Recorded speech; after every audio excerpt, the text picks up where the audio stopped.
Hallelujah.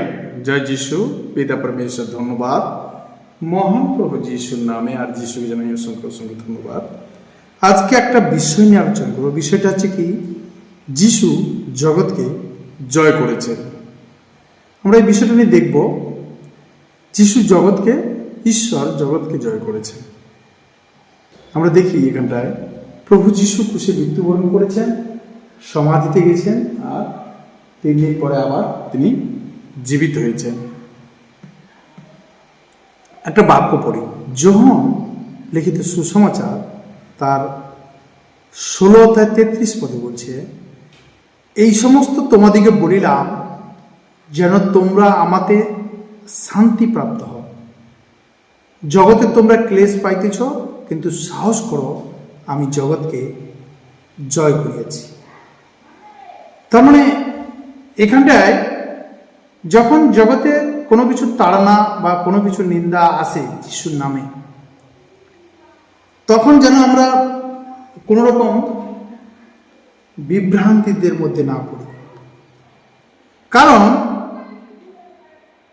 আমাদের ঈশ্বর জগৎকে জয় করেছে। আমরা দেখবো এটার যোহন লিখিত সুসমাচার তার 16:33 শান্তি পাওয়ার কথা বলছেন এখানটায়। না, পৃথিবীতে কষ্ট সংকট অবশ্যম্ভাবী, কিন্তু তার চিরস্থায়ী নয়। যিশু জগৎকে জয় করেছেন, তাই বিশ্বাসীদের সাহস রাখতে বলা হয়েছে। তারা যিশুর বিজয়ের কারণে তারা কোনো পরিস্থিতিতে জয়ী হওয়ার শক্তি পায়। তাহলে যতই কঠিন পরিস্থিতি আসুক না কেন, প্রভু যিশু জিতেছেন, আর সেই জন্য আমাদেরকেও জয়ী হওয়ার ক্ষমতা দিয়েছেন।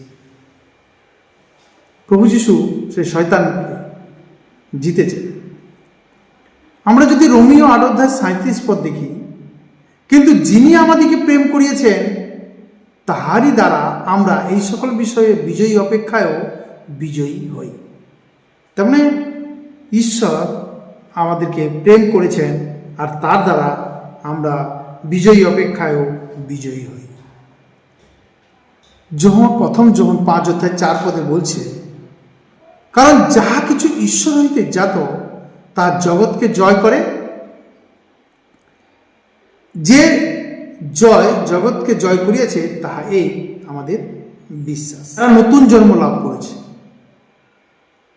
তারা স্বভাবতই জগৎকে জয় করতে ক্ষমতা রাখে। যিশু যে ঈশ্বরের পুত্র, এই বিশ্বাসই হলো জগৎকে জয় করার চাবিকাঠি। হালেলুয়া। ঈশ্বরের আজ্ঞা পালন করা তাদের জন্য কষ্টের নয়, কারণ নতুন প্রকৃতি তাদের বিজয়ী করে। তার মানে একমাত্র সেই ব্যক্তি জগৎকে জয় করে যে বিশ্বাস করে যে যিশু ঈশ্বরের পুত্র। হ্যাঁ, আমরা তার পরে পদ দেখব। প্রথম যোহন 5:5 বলছে, যে জগৎকে জয় করে কেবল সেই যে বিশ্বাস করে যিশু ঈশ্বরের পুত্র। যে বিশ্বাস করে যিশুকে, সে জগৎকে জয় করেছে। আমরা কিছু বিষয় দেখব। এটা জগতের মানুষের কাছে কান্নাকাটি ছেড়ে দেই যখন আমরা ঈশ্বরকে বিশ্বাস করছি, আর যিশু জগৎকে জয় করেছেন, আর আমরা সেই যিশু শিষ্য।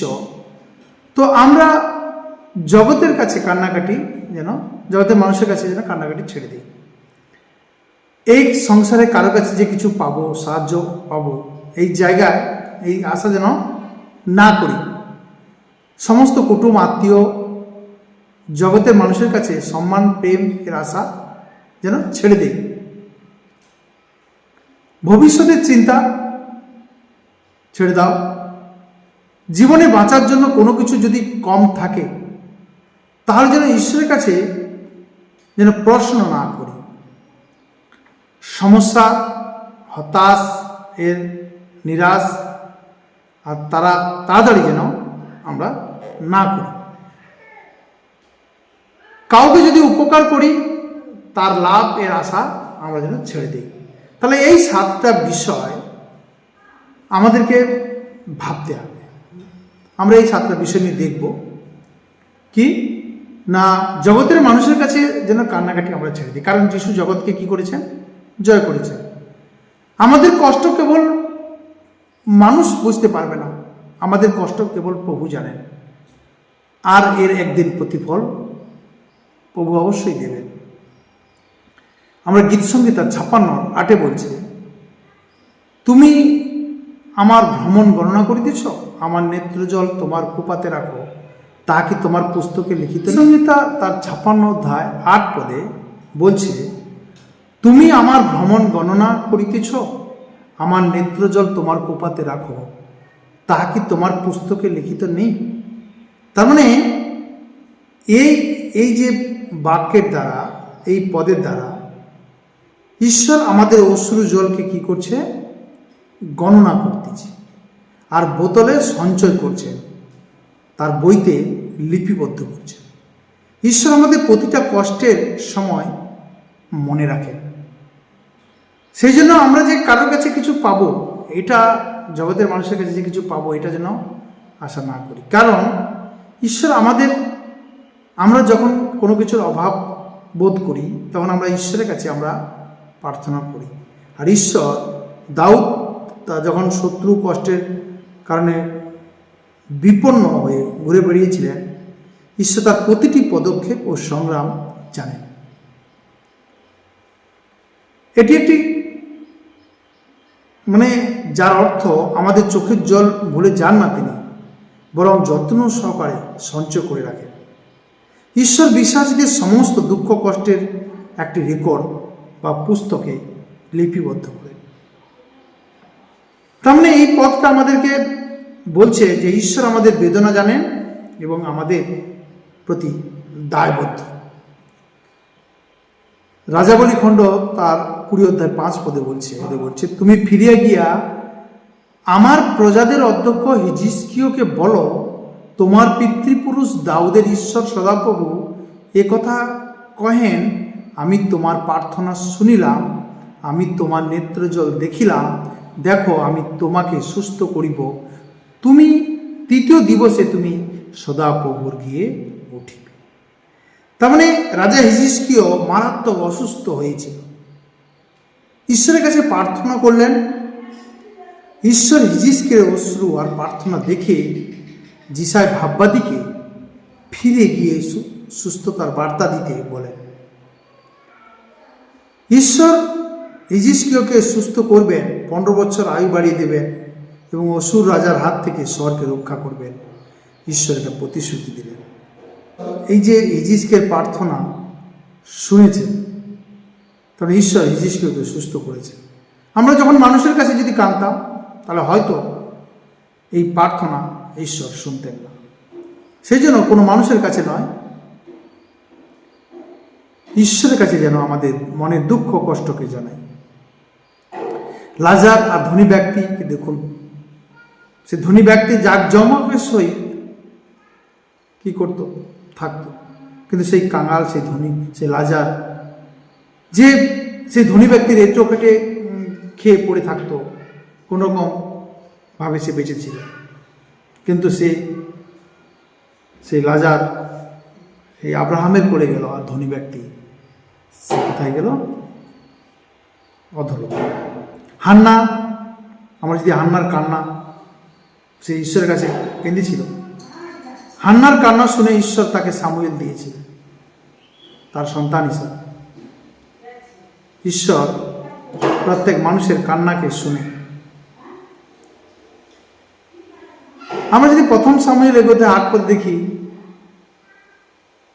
তাহাতে তাহার স্বামী ইলকানা তাহাকে কহিতেন, হান্না, কেন কাঁদিতেছ? কেন ভোজন করিতেছ না? তোমার মন শোকাকুল কেন? তোমার কাছে 10 পুত্র হইতেও কি আমি উত্তম নই? কিন্তু ঈশ্বর সেই হান্নার কান্নাকে শুনেছেন। 1 সামুয়েল পুস্তক 1:9 বলছে, একদা শিলোতে ভোজন পান সাঙ্গ হইলে হান্না উঠিলেন, তখন সদাপ্রভুর মন্দিরের দ্বারের কাছে এলিযাজক আসনে বসিয়াছিলেন। তার মানে ঈশ্বর সেই হান্নার প্রার্থনা আন্নার কান্নাকে শুনেছেন।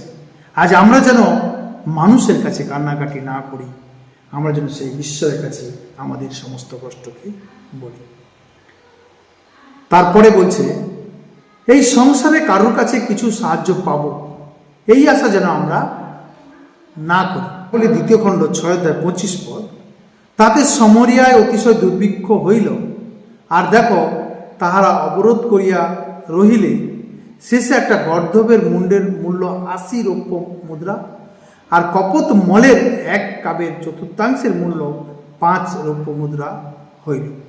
তার মানে এখানে বলছে যে সাধারণত অখাদ্য যা তুচ্ছ হিসাবে গণ্য হতো, সেটিও 80 রৌপ্য মুদ্রায় বিক্রি হচ্ছিল। কবুতরের মল আর বুনো পেঁয়াজ জাতীয় উদ্ভিদ, যার সামান্য অংশ 1 কাপের 4 ভাগের 1 ভাগ, যা বিক্রি হচ্ছিল 5টি রৌপ্য মুদ্রায়। তার মানে এখানে বলছে যে কারো কাছে যে কিছু সাহায্য পাবো, এই আশা যেন না করি আমরা। তারপরে বলছে, দেখুন, একদা ইসরায়েলের রাজা প্রাচীরের উপরে বেড়াইতেছিলেন, এমন সময় একটি স্ত্রীলোক তার কাছে কাঁদিয়া কহিল, হে আমার প্রভু মহারাজ, রক্ষা করুন। রাজা কহিলেন, যদি সদাপ্রভু তোমাকে রক্ষা না করেন, আমি কোথা হইতে তোমাকে রক্ষা করিব? কি খামার হইতে, না দাক্ষা পোষণ কুণ্ড হইতে? রাজা আরো কহিলেন, তোমার কি হইয়াছে? সে উত্তর করিল, ওই স্ত্রীলোকটি আমাকে বলিয়াছিল, তোমার ছেলেটিকে দাও, আজ আমরা তাকে খাই, কাল আমার ছেলেটিকে খাই। তার মানে এখানে ঈশ্বর যদি না রক্ষা করেন এদেরকে, তার মানে এতটা দুর্ভিক্ষ ছিল সেই সময়, এতটা সেই সময় ইসরায়েলের দুঃখ কষ্ট ছিল যে নিজেরা আপসে নিজেদের মধ্যে খাওয়াখাওয়ি চলছিল। জিরমিয়া 17-5 পদে বলছে, সদাপ্রভুর কথা কহেন, যে ব্যক্তি মানুষের নির্ভর করে, মাংসকে আপনার বাহু জ্ঞান করে, যাহার অন্তঃকরণ সদাপ্রভু হইতে সরিয়ে যায়, সে শাপগ্রস্ত। সে মরুভূমিস্থ ঝাউ গাছের সদৃশ্য হইবে, মঙ্গল আসিলে তাহার দর্শন পাইবে না। কিন্তু প্রান্তরের উত্তপ্ত স্থানে ও নিবাসীবিহীন লবণভূমিতে বাস করিবে। ধন্য সেই ব্যক্তি যে সদাপ্রভুতে নির্ভর করে, যার বিশ্বাসভূমি সদাপ্রভু। তার মানে আমাদেরকে বলছে, দুর্ভিক্ষ আসুক, অকাল আসুক, যা কিছু আসুক, অভাব অনটন যা কিছু আসুক, আমরা কোনো মানুষের কাছে কাঁদলে কি হবে? যেমন ওই স্ত্রীলোকটি রাজার কাছে কাঁদছিল, তো রাজা বলল, ঈশ্বর যদি সাহায্য না করে আমি কি করব? আমি কিছু করতে পারব? তাহলে আজ আমরা মানুষের নির্ভর না করি, বাহুজ্ঞান না করি, ঈশ্বর যদি সাহায্য না করেন, আমাদের কিছু করার নেই। কারণ এখানে বলছে ধন্য কোন ব্যক্তি? বলছে ধন্য সেই ব্যক্তি যে নির্ভর করে, যার বিশ্বাস ভূমি সদাপ্রভু। হালেলুয়া! আমরা প্রভুতে নির্ভর করি, আমাদের বিশ্বাস ভূমি হচ্ছে সদাপ্রভু, তাহলে তাকেই ঈশ্বর ধন্য বলছে। কোনো মানুষের, ঈশ্বর জয় করেছেন এই জগৎকে, তো মানুষের উপর নির্ভর করব কেন? আমরা ঈশ্বরের উপর নির্ভর করি। তারপরে আমরা যিশায় 41:10 বলছে, ভয় করিও না, কারণ আমি তোমাদের সঙ্গে সঙ্গে আছি, ব্যাকুল হইও না, কারণ আমি তোমার ঈশ্বর, আমি তোমাকে পরাক্রম দেব, আমি তোমার সাহায্য করিব, আমি আপন ধর্মশীলতায় দক্ষিণ হস্ত দ্বারা তোমাকে ধরিয়ে রাখি। বলছে ঈশ্বর, ভয় করিও না, মানে ঈশ্বর সঙ্গে আছেন আমাদের। বলছে ব্যাকুল হইও না, কেন না? ঈশ্বর সাহায্য করে, পরাক্রম দেব বলেছে, মানে ঈশ্বর শক্তি যোগাবেন, সাহায্য করিব। তবে ঈশ্বর রক্ষণাবেক্ষণ করবেন আমাদের দক্ষিণ হস্ত দ্বারা, মানে ঈশ্বরের জয়যুক্ত ধর্মশীল হস্ত দ্বারা তিনি আমাদেরকে ধরিয়ে রাখবেন। কোনো মানুষের কাছে যদি আমরা দুঃখ প্রকাশ করি, কোনো মানুষের কাছে চাই, তাহলে আমরা এটা হয়তো পেতে পারবো না। সেই জন্য ঈশ্বর আমাদেরকে বলছেন যে তোমরা এই সংসারে কারো কাছে কিছু সাহায্য পাবো এই আশা যেন না করি।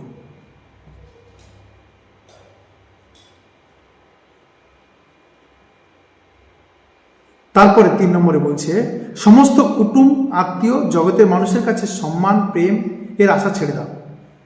জগতের প্রেম স্বার্থপর, কিন্তু ঈশ্বরের প্রেম নিঃস্বার্থ। আমরা যদি দেখি যোহন লিখিত সুসমাচার 15:13 বলছে, কেহ যে আপন বন্ধু নির্মিত নিজ প্রাণ সমর্পণ করে, ইহা অপেক্ষায় অধিক প্রেম কারো আছে? কারো নেই। রোমীয় 5:8 বলছে, কিন্তু ঈশ্বর আমাদের প্রতি তাহার নিজের প্রেম প্রদর্শন করিতেছেন, কারণ আমরা যখন পাপী ছিলাম তখন খ্রিস্ট আমাদের নিমিত্ত প্রাণ দিলেন। ঈশ্বর কেবল ভালোবাসার কথা বলেননি, বরং খ্রিস্টের আত্মত্যাগের মাধ্যমে তা কাজে প্রমাণ করেছেন। ঈশ্বরকে শুধু আমাদেরকে সান্ত্বনা দিয়েছেন না, তিনি কাজও দেখিয়েছেন প্রভু যিশু তার বলিদানের মাধ্যমে। তার মানে খ্রিস্ট কেবল ধার্মিকদের জন্য নয়, বরং যখন মানুষ পাপী ছিল তখনই তাদের জন্য তিনি প্রাণ দিয়েছেন। তার মানে এই যে আত্মত্যাগ মানুষের পাপের প্রায়শ্চিত্ত ঈশ্বরের সাথে পুনর্মিলনের পথ তৈরি করে। তার মানে আমরা যে কারোর কাছে কিছু পাবো এই জগতে, আত্মীয় স্বজন বন্ধু বান্ধবের কাছ থেকে, এই আশা আমাদের ছেড়ে দাও, কারণ ঈশ্বর আমাদের সব কিছু দিয়েছেন, পাপ থেকে ক্ষমা দিয়েছেন, না কুটুম্ব বন্ধু বান্ধব। আজ অনেক মানুষ আমরা ঈশ্বর জানি বলে অনেক মানুষ আজকে ভুলে যাচ্ছে। আমাদের ভাই বোন পিতামাতা কে যে ঈশ্বরের বাক্য শুনে? তারাই হচ্ছে। তাহলে কুটুম্ব বন্ধু বান্ধব আজ অনেকে ভুলে যেতে পারে, হ্যাঁ না? তারপরে 4 বলছে, ভবিষ্যতের চিন্তা ছেড়ে দাও। ভবিষ্যতের চিন্তা ছেড়ে দাও। আমরা যদি একটা পদ দেখি, ফিলিপিও 4:4, তোমরা প্রভুতে সর্বদা আনন্দ করো। পুনরায় বলিব, আনন্দ করো। তোমাদের শান্ত ভাব মনুষ্য মাত্রে বিদিত হোক প্রভু নিকটবর্তী। কোনো বিষয়ে ভাবিত হইও না, কিন্তু সর্ববিষয়ে প্রার্থনা বিনতি দ্বারা ধন্যবাদ সহকারে ঈশ্বরকে যাচ্ছা সকল ঈশ্বরকে জ্ঞাত করো। তাতে সমস্ত চিন্তার অতীত যে ঈশ্বরের শান্তি তা তোমাদের হৃদয় ও মন খ্রিস্ট যিশুতে রক্ষা করে। আজ অনেকে আগে কি হবে সেটা নিয়ে ভাবছে, কিন্তু প্রভু বলছে তুমি বর্তমান যে সময় আছো সে সময় তুমি আনন্দ করো। আগের কথা ভেবো না, আগে ঈশ্বর তার ভাবনা ভাববেন আমাদের জন্য, কিন্তু আমরা আগের চিন্তা করি, অনেক দিন আগের চিন্তা করি, এরকম হতে পারে, এরকম যদি হয়, অনেক কিছু আমরা চিন্তা করি। কিন্তু আমাদেরকে বলছে প্রভু সর্বদা আনন্দ করো। পুনরায় বলবো, আনন্দ করো। আমরা যেন আগের ভবিষ্যৎ নিয়ে চিন্তা না করি, সর্বদা আনন্দ করি। পিতর 5:6-7 বলছে, অতএব তোমরা ঈশ্বরের পরাক্রান্ত হস্তের নিচে নত হও, যেন তিনি উপযুক্ত সময় তোমাদেরকে উন্নত করেন। তোমাদের সমস্ত ভাবনার ভার তার উপরে ফেলিয়ে দাও, কেন তিনি তোমাদের জন্য চিন্তা করেন। হালেলুয়া। আজকে আমরা ভাবি, অনেক কিছু ভাবি আমরা, আমাদের আগে পড়বে না গাড়বে না কি করবে, সংসার আমাদেরকে নিয়ে কি করবে, জগৎ আমাদেরকে নিয়ে কি করবে, এসব জিনিস নিয়ে আমরা অনেক কিছু ভাবি। কেউ যদি কিছু বলে, যিশুর কার্য করছি, ঈশ্বরের কার্য করছি, বলছে ঈশ্বরের উপরে সমস্ত কাজ ভার দিয়ে দাও, ঈশ্বরের পরাক্রান্ত হস্তের নিচে দিয়ে দাও, তিনি উপযুক্ত সময় তিনি আমাদেরকে উন্নত করেন। সমস্ত ভাবনার ভার যেন আমরা ঈশ্বরের উপরে দিয়ে দিই। প্রথম পিতর তার 5:8, তোমরা প্রবুদ্ধ হও, জাগিয়ে থাকো, তোমাদের বিপক্ষ দিয়াবল গর্জনকারী সিংহের ন্যায় কাহাকে গ্রাস করিবে তাহার অন্বেষণ করিয়া বেড়াইতেছি। তোমরা বিশ্বাসে অটল থাকিয়া তার প্রতিরোধ করো। তোমরা জানো জগতে অবস্থিত তোমাদের ভাতৃবর্গেও সেই প্রকার নানা দুঃখ ভোগ সম্পন্ন হইতেছে। তার মানে যখন আমাদের মধ্যে চিন্তা আসছে, তখন সেই দিয়াবল গর্জনকারী সিংহের ন্যায় শয়তান কি করছে? খুঁজে বেড়াচ্ছে। কাকে? যারা চিন্তা করছে তাদেরকে। হ্যাঁ, ওর মধ্যে এই চিন্তাটা এসছে, ওকে আমার এই চিন্তাটা দিয়ে ওকে আরো করে দিতে। সেই জন্য আমাদেরকে বলছে যে চিন্তার ভার যদি ঈশ্বরকে দেই, তাহলে সেই দিয়াবল গর্জনকারী সিংহের ন্যায় যে খুঁজে বেড়াচ্ছে আমাকে খুঁজে পাবে না। যেন অটল থাকি বিশ্বাসে, শয়তানের কোনো শক্তি আমার মধ্যে কাজ করতে পারবে না। জীবনে বাঁচার জন্য কোনো কিছু যদি কম থাকে, তাহলে যেন ঈশ্বরের কাছে যেন প্রশ্ন না করি। আমরা অনেক সময় কি যে প্রভু আমার এটা নেই, তুমি এটা দিলে না আমাকে, প্রভু এটা আমার দরকার ছিল, তুমি এটা আমার প্রয়োজন ছিল, তোমার কাছে এতদিন চাইছি, প্রভু দিচ্ছ না। এই নিয়ে যেন আমরা কোনোদিন কোনো কিছু প্রশ্ন না করি। তো ইসরায়েল লোক বক বক করত। ইফিসীয় 11 বলছে, তাহাতেই করা যাইবে যাহাতে আমরা ঈশ্বরের অধিকার স্বরূপ হইয়াছি, বাস্তবিক জিনিস সকল আপন ইচ্ছা অন্তরানুসারে সাধন করে তার সংকল্প অনুসারে আমরা পূর্বে নিরূপিত হয়েছি। ইফিসীয় তার 1 যে 11 প্রভু আমাদেরকে বলছেন, বিশ্বাসীরা নিজেদের যোগ্যতায় নয়, বরং খ্রিস্ট যিশুর মাধ্যমে ঈশ্বরের আপন লোক হওয়ার জন্য পূর্বেই মনোনীত হয়েছে। ঈশ্বর আপন ইচ্ছার মন্ত্রানুসারে সব কিছু সাধন করেন, যা তারই পরিকল্পনা। তার এখানে বলছে তিনি আপন ইচ্ছার মন্ত্রানুসারে সাধন করেন, তাহার সংকল্প অনুসারে আমাদের পূর্বে তিনি নিরূপণ করিয়াছেন। খ্রিস্টে বিশ্বাসীরা ঈশ্বরের নিজস্ব সম্পত্তি বা উত্তরাধিকারী হিসাবে পরিগণিত হয়। তার মানে পরিকল্পনা এবং অনাদি সংকল্পের উপর আস্থা রাখতে আমাদেরকে উৎসাহিত করছে, কোনো মানুষের উপর আস্থা নয়। কিছু পাইনি বলে, যে জীবনে বাঁচার জন্য যে কিছু পাইনি বলে আমরা যেন প্রশ্ন না করি। আমরা সেই অনন্ত ঈশ্বরের প্রতি, আদি আলফা অনন্ত সনাতন ঈশ্বরের প্রতি আমরা ভরসা রাখি। অদ্য আমি তোমাদিগকে যে সকল আজ্ঞা দিয়েছি, তোমরা যত্নপূর্বক সে সকল পালন করিবে, যেন বাঁচিতে পারো, বৃদ্ধি পাও। তাহলে আমরা মানুষের উপর আশা না করে ঈশ্বরের আদেশকে আমরা যেন যত্নপূর্বক পালন করি, যেন আমরা বেঁচে থাকতে পারি আর বৃদ্ধি পাই। এবং সদাপ্রভুর যে দেশের বিষয় তোমাদের পিতৃপুরুষদের কাছে দিব্য করিয়েছিলেন, সেই দেশে প্রবেশ করিয়ে তা অধিকার করো। তার মানে ঈশ্বর যে আমাদেরকে অনন্ত জীবন দেওয়ার কথা বলেছেন, এখানে ইসরায়েল লোককে কনান দেশের কথা বলছে, কিন্তু ঈশ্বর আজ আমাদেরকে সে অনন্ত জীবনের কথা বলছেন, যেন আমরা তার জন্য বৃদ্ধি পেতে থাকি। মানুষের কাছে কিছু পাইনি বা ঈশ্বর আমাকে কিছু দেয়নি বলে তার জন্য যে দুঃখ না পড়ি, কিন্তু ঈশ্বর যে অনুগ্রহ করেছে অনন্ত জীবন, সেটার জন্য আমরা যেন ধন্যবাদ দেই প্রভুকে।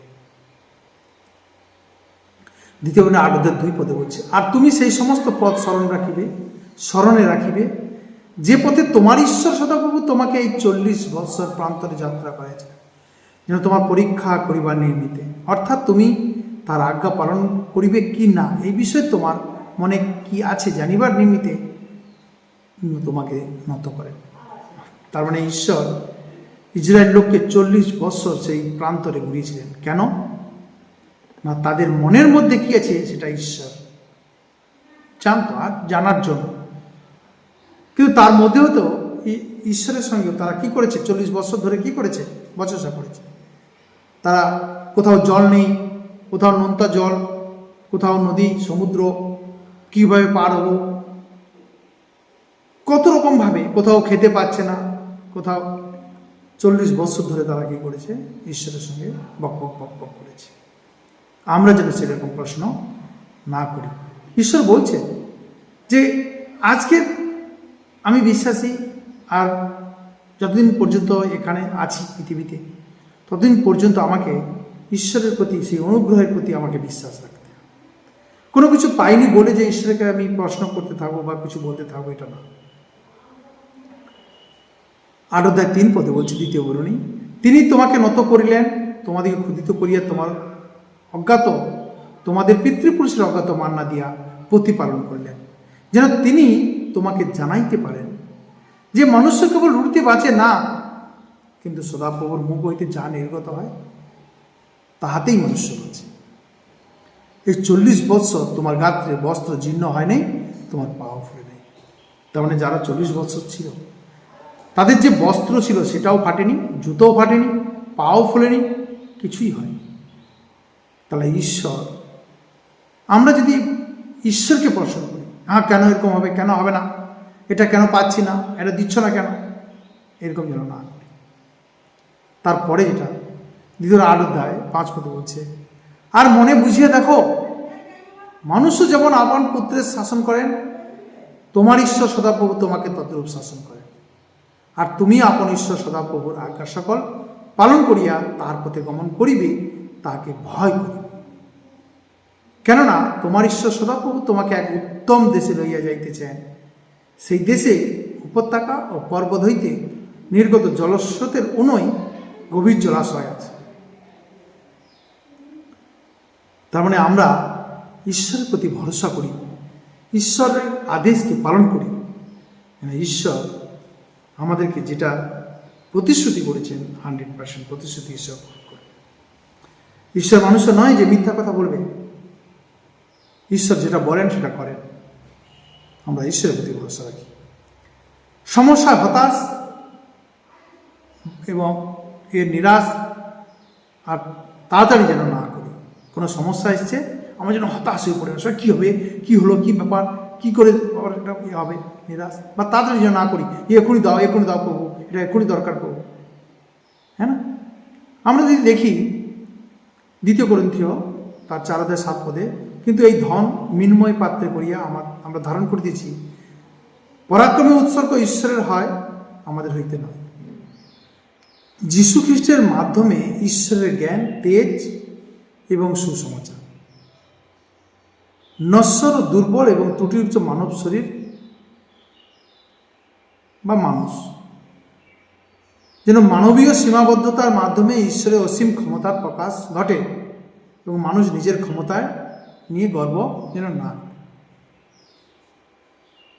আমরা এখানে বলছে কোনো সমস্যায় হতাশ যেন না হয়ে পড়ি। কারণ মানুষ মিন্ময় পাত্রে নশ্বর, দুর্বল। আর আমরা যখন কোনো প্রবলেম আসে, সমস্যা আসে, হতাশ নিরাশ যেন না হয়ে পড়ি। হ্যাঁ না? খ্রিস্টের মাধ্যমে যে ঈশ্বরের জ্ঞান আমরা পেয়েছি, তেজ বা সুসমাচার পেয়েছি, তার উপর আমরা বিশ্বাস রাখি, প্রভু ঠিক করবে। 2 কোরিন্থীয় তার 4:8 বলছে, আমরা সর্বপ্রকারে ক্লিষ্ট হইতেছি কিন্তু সংকটাপন্ন হয়নি। মানে কষ্ট পাচ্ছি কিন্তু সংকটে পড়িনি। হতবুদ্ধি হইতেছি কিন্তু নিরাশ হই না, তাড়িত হইতেছি কিন্তু পরিত্যক্ত হই না, হতকৃত হইতেছি কিন্তু বিনষ্ট হই না। আমরা সর্বদা এক দেহে যিশুর মৃত্যু বহন করিয়া বেড়াইতেছি, যেন যিশুর জীবনও আমাদের দেহে প্রকাশ পায়। 2 কোরিন্থীয় 4:10 বলছে এটা।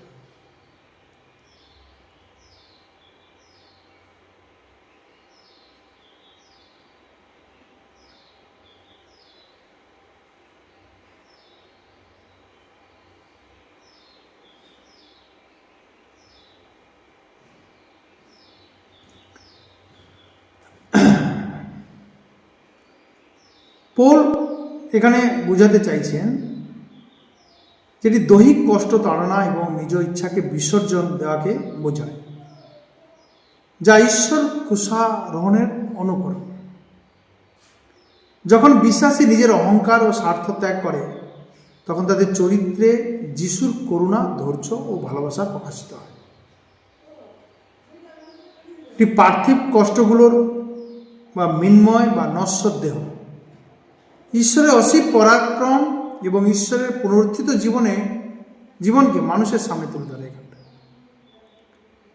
শুধুমাত্র ভবিষ্যতের আশা নয়, বরং বর্তমান জীবনে যিশুর উপস্থিতি এটার প্রমাণ।